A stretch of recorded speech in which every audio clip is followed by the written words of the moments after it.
Assalamualaikum warahmatullahi wabarakatuh. Kami dari kelompok 9 yang beranggotakan Aprilia Chandraningrum NIM 34, Tovan Widianto NIM 35, Febrilia Diana Vitasari NIM 36, serta Anita Pahlawan NIM 37. Nah, hari ini saya akan membuat tutorial cara untuk mengetahui isi statistika deskriptif dengan menggunakan aplikasi SPSS. Sebelumnya saya akan menjelaskan tentang pengertian dari statistika deskriptif. Statistika deskriptif adalah statistika yang membahas cara pengumpulan data, penyederhanaan data, dan penyajian data penelitian agar mudah dipahami pembaca sehingga dapat memberikan informasi yang dibutuhkan dengan akurat. Untuk tujuan akhir dari metode statistika deskriptif adalah untuk memberikan sajian data yang sederhana, lugas, dan akurat kepada pembaca agar pembaca tersebut mudah untuk memahami data tersebut. Seperti itu. Nah, di sini terdapat data view dan variable view. Saya akan menjelaskan data view. Dulu data view adalah tampilan lembar kerja SPSS yang menampilkan variabel beserta data yang ada dalam variabel tersebut. Kemudian di sini juga ada beberapa macam-macam menu dari aplikasi SPSS yang terdiri dari file, edit, view, data, transform, analyze, direct marketing, grabs, utilities, add-on, window, help. Nah, untuk menu file itu adalah menu bar yang menyediakan perintah-perintah terkait fungsi manajemen file seperti membuka file seperti itu ya. Menyimpan file, export file, import file, dan lain-lain. Terus yang kedua adalah menu edit. Menu edit adalah menu bar dengan perintah-perintah yang berfungsi untuk melakukan edit data, misalnya undo, redo, cut, copy paste, dan lain-lain.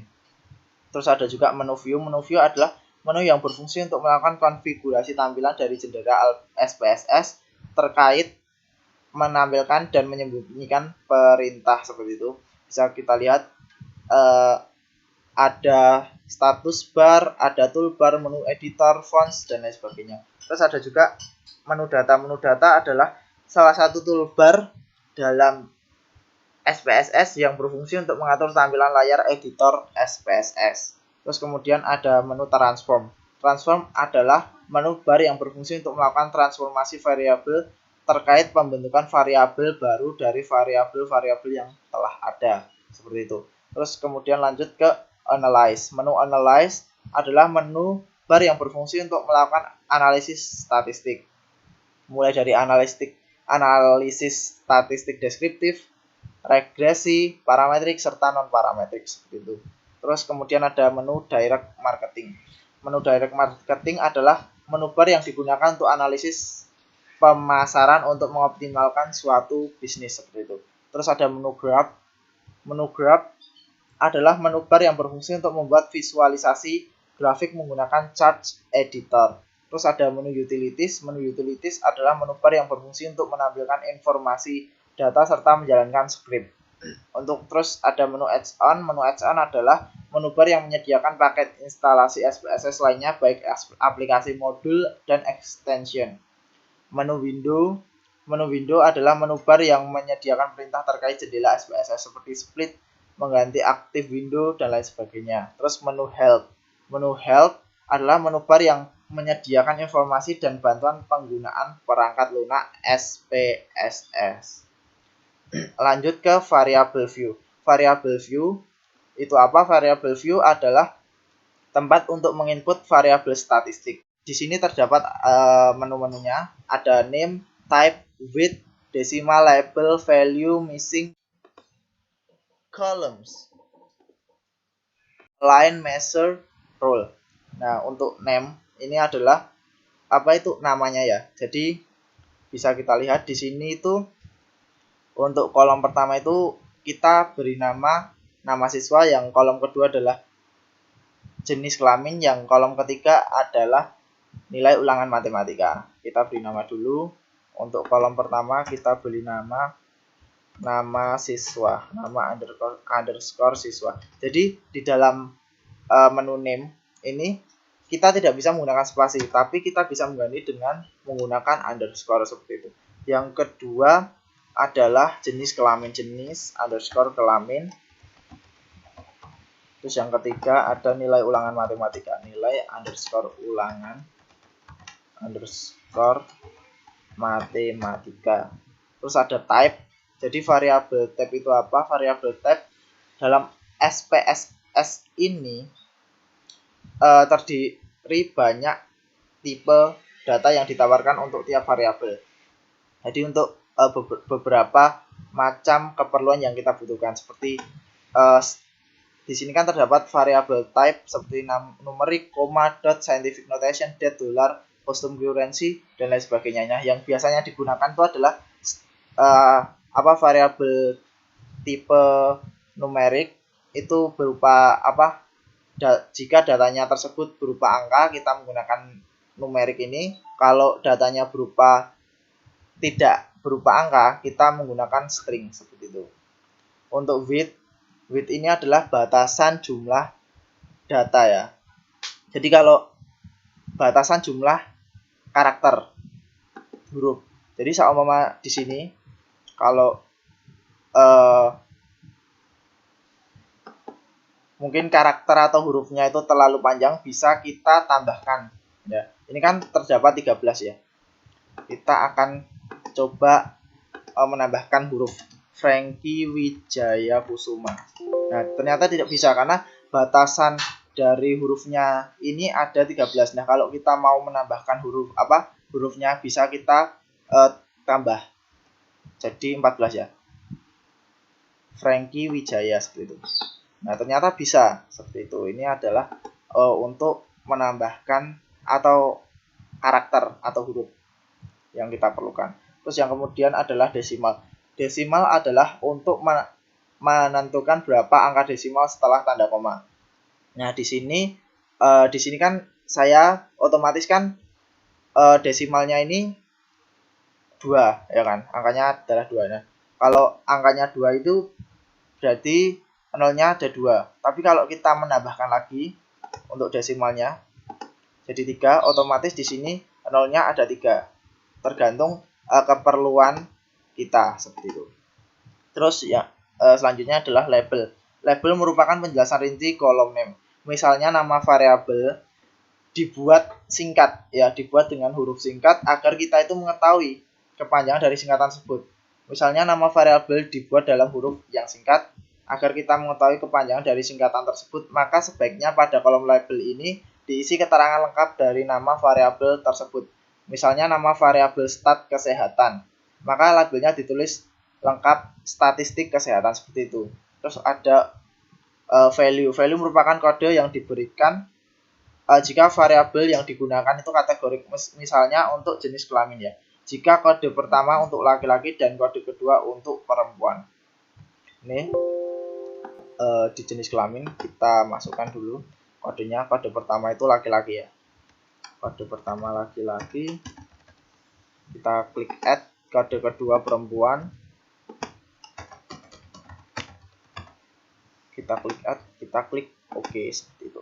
Missing, kalau missing itu apa? Missing adalah data yang dianggap hilang seperti itu. Columns ini adalah lebar kolom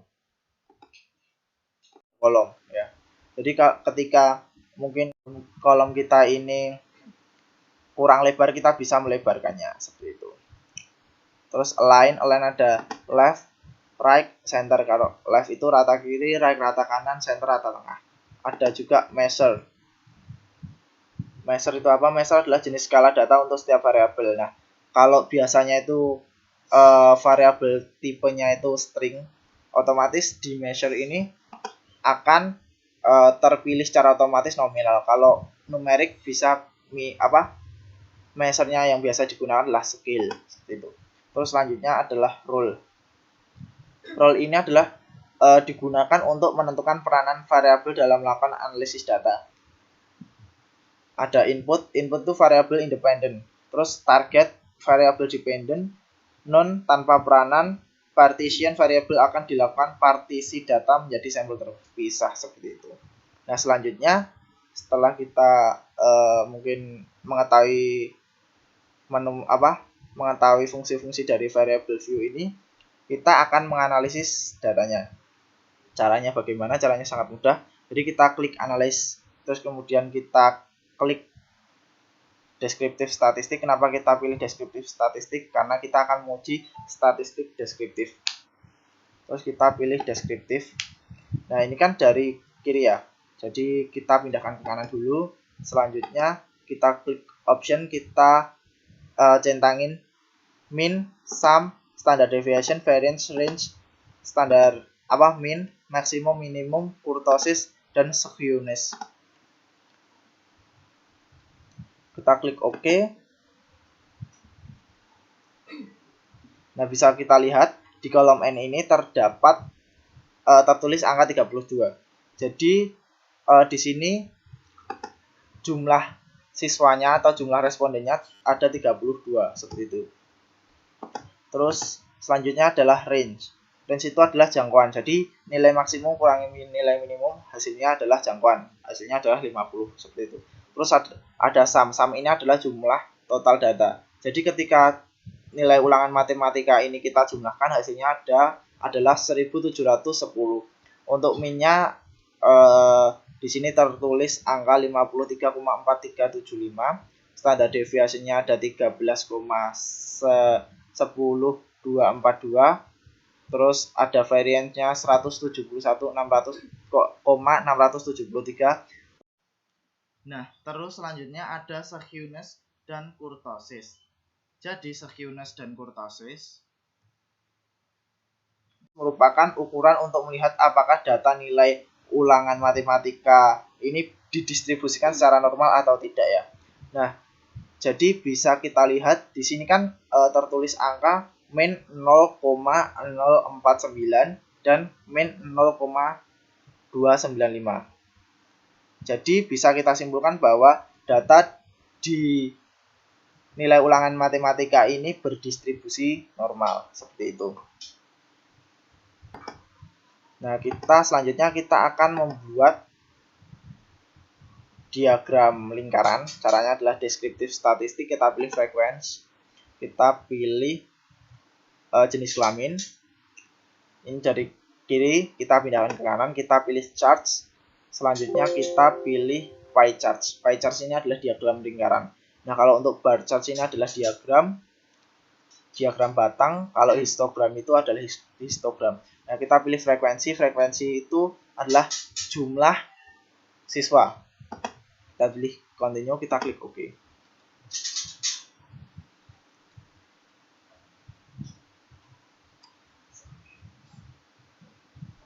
Nah, di sini terdapat 32 data dan missing, tidak ada data yang hilang. Terus untuk jenis kelamin terdapat laki-lakinya ada 16 dan perempuannya ada 16. Jadi presentasinya 50%. Nah, ini ada laki-lakinya itu berwarna biru, sementara perempuan berwarna hijau. Selanjutnya kita akan membuat diagram batang. Kita pilih deskriptif statistik, kita pilih frequency. Nah, ini kita pindahkan, kita pilih nilai ulangan matematika, kita pindahkan ke kanan, kita pilih charts, kemudian kita pilih bar charts. Seperti ini ya. Kita klik continue, kemudian klik OK.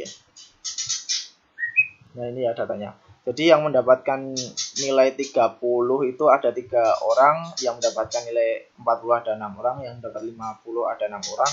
Presentasinya ini 9,4%, untuk yang mendapat nilai 40 itu 18,8%, 50 18,8%, dan lain sebagainya.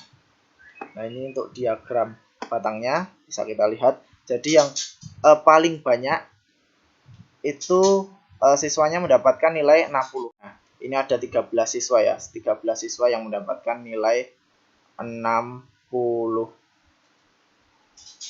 Seperti itu. Nah, kita akan menguji data tersebut apakah berdistribusi normal atau tidak ya. Nah, jadi di sini kan kita bisa melihat, jadi nilai skewness-nya kan di sini kan min 0,049 ya. Sementara nilai kurtosisnya kan min 0,295. Jadi bisa kita simpulkan bahwa data nilai ulangan matematika kan berdistribusi normal. Nah, kita akan menguji apakah data nilai ulangan matematika tersebut berdistribusi normal atau tidak. Caranya klik analyze, kita pilih deskriptif statistik, kita klik frekuensi. Terus ini sudah benar nilai ulangan matematika, kita klik charts. Jadi kita klik histogram ya. Histogram kita centangin show normal curve on histogram. Jadi biar kurvanya itu terlihat, kita klik OK. Nah, di sini bisa kita lihat jadi datanya itu berdistribusi normal karena datanya itu antara data kiri dan kanan itu mirip, sama seperti itu. Makanya datanya itu disebut data berdistribusi normal. Mungkin tutorial hari ini cukup. Kurang lebihnya saya mohon maaf. Jika ada salah kata saya juga mohon maaf. Wassalamualaikum warahmatullahi wabarakatuh.